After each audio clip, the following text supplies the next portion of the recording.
It's officially week 9 of college football, and we have a big matchup in the Big Ten as Nebraska will travel to Columbus to take on the Ohio State Buckeyes, as both teams looking to bounce back from tough losses as Nebraska fell to Indiana 56-7. And 2 weeks ago, Ohio State still licking their wounds from a top 5 matchup against Oregon. And with that, we welcome in both of our friends from our team sites, Michael Bruns from Husker 24/7 and Dave Biddle from Bucknuts. Guys, big matchup on the horizon for Nebraska in Ohio State as we look at the team preview here of this game, as Ohio State has won 7 straight meetings versus Nebraska. Nebraska last AP top 25 win was in 2016 as they defeated number 22 Oregon. Ohio State 52 straight home wins versus unranked opponents. So Dave, I'm going to start with you first.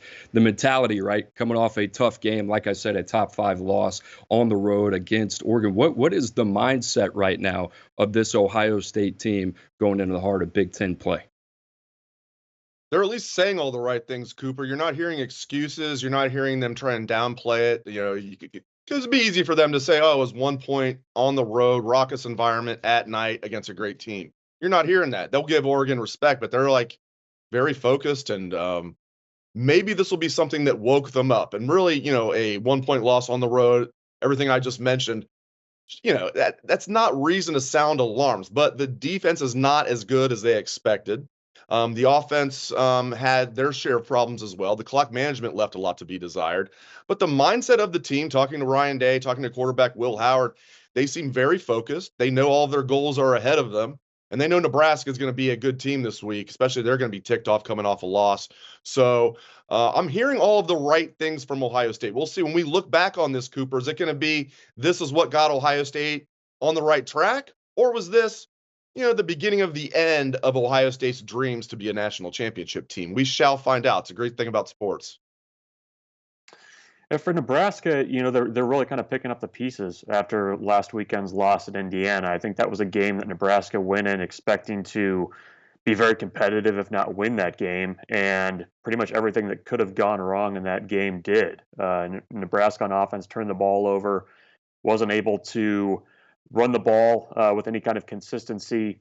And, defensively, which has kind of been the hallmark of Nebraska's team for the last couple of years, Indiana basically did what they wanted on the ground and in the air. At one point they scored on 4 of their 5 first offensive possessions in that game. So a lot of the talk this week in Lincoln has been just how do you kind of pick up the pieces, refocus, and kind of get back to playing the kind of football that Nebraska had been at the start of the year, especially on defense. I think that was the biggest surprise, is just how quickly and easily Indiana was able to kind of carve up Nebraska's defense.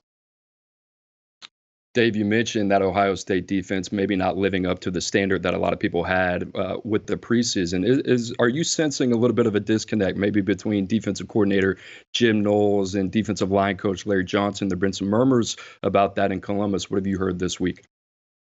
Absolutely. I think there is a disconnect. Now, Ryan Day was asked about this on Tuesday directly. Is there a disconnect between Jim Knowles and Larry Johnson? And Ryan Day said, no, they're on the same page. But what's he going to say publicly? He's not going to air his dirty laundry publicly about his guys. I tend to think there is a disconnect, and there's several plays I could point to. One in the Oregon game is just glaring. Ohio State only rushes 2, drops 2 defensive linemen into coverage, but then the back 7 seemed like they were not on the same page at all. They had man press coverage on the outside. It was one of the 2 plays Denzel Burkhead beat on deep.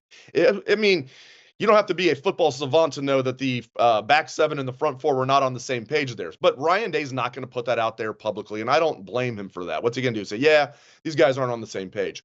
But from everything I've heard from sources, from what I'm seeing from watching the actual games, there's definitely a disconnect there. But I'm also hearing now that Ryan Day has laid the law down behind closed doors and says, you guys need to get on the same page. There can be disagreements in the room as we're talking about things, but when we leave the room, have to be on the same page. So we'll see. That's what they're saying. Now they need to prove it, because what I've seen is definitely a massive disconnect between what Jim Knowles is doing with the back 7 and what Larry Johnson is doing with the front 4.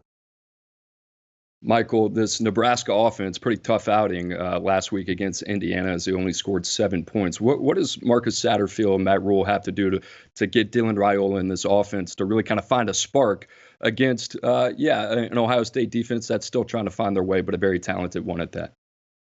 Yeah, the big thing for Nebraska is just not being able to run the ball with any kind of consistency. There's no question that Dylan Raiola is a talented quarterback, but the easy types of things that Nebraska wants to be able to do offensively just aren't there. They didn't run for 100 yards against Indiana. They didn't hit the 100-yard mark against Rutgers. Same against Illinois. So, part of it is just dedicating the offense to trying to run the ball. I think Nebraska's been a little bit quick at times this season to abandon it and try to air things out. And they have to be able to find something against Ohio State on the ground. I think that's number one. Number two, I think they need to be a little bit better on the outside with perimeter blocking with the wide receivers. Against Indiana, you saw a lot of plays where it looked like there were yards to be gained, but the one defender would make the tackle or a block would be missed altogether, and a guy would be dragged down behind the line of scrimmage. So there needs to be a lot of soul searching on that side of the ball, and especially just kind of finding easy yards. Everything that Nebraska is doing offensively right now looks so difficult, and it doesn't need to be that way. Both teams entering the heart of Big Ten play. Dave, I'll start with you. What's at stake for Ohio State this weekend against Nebraska? Oh, a lot. I mean, now there's no room for error, no margin of error for Ohio State. And I don't think Nebraska is what they were last week. This is a good Nebraska team. I think it's our best team in several years. I have a very high respect level for Matt Rule. I know Ryan Day does as well. I mean, the list of coaches that have been excellent college coaches that have failed in the NFL is long, including Nick Saban, Urban Meyer, Steve Spurrier. We could go on and on and on. So I think Matt Rule is a really good coach, and they found their coach. A lot's on the line for Ohio State for sure. They cannot afford to lose this game, and even a close win might not help them, because then let's say they lose, I've been saying if they lose a close game to Penn State, obviously Ohio State doesn't want to do that, and then they win all their other games. 10-2 Ohio State is probably in, because as long as the Penn State game would be a close loss, for example, your two losses are on the road to Oregon by 1 and Penn State, let's say, by 3. You're probably getting in at 10-2. But if they look at it more and they're like, well, your out of conference schedule, it was weak. You barely beat Nebraska. So a lot's on the line. They have to win, and they don't have to blow out Nebraska. I think that's fool's gold right there to expect that, because Nebraska's going to come in here ready to play. But I think they do need to win by double digits to impress the committee eventually if they need to go down that road. Yeah, for Nebraska, it's can you kind of get that confidence back? I mean, I think this is a program that kind of lost its swagger a little bit with the way last week played out against Indiana.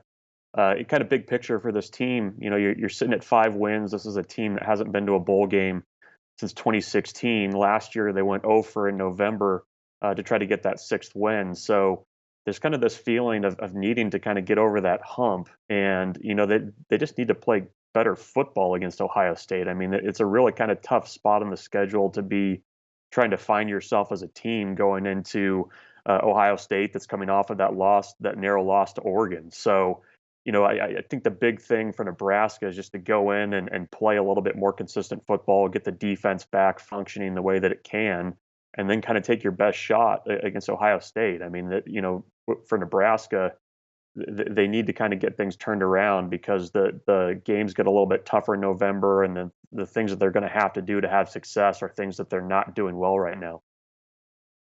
All right, guys, as you know, we follow a very complex model here when it comes to game outcomes. And we simulated this game 20 times on EA Sports College Football 25. And the result, the Buckeyes took it home 17 out of the 20. So, Michael, I'm going to start with you. For Nebraska to pull off the upset here, what are the keys to victory?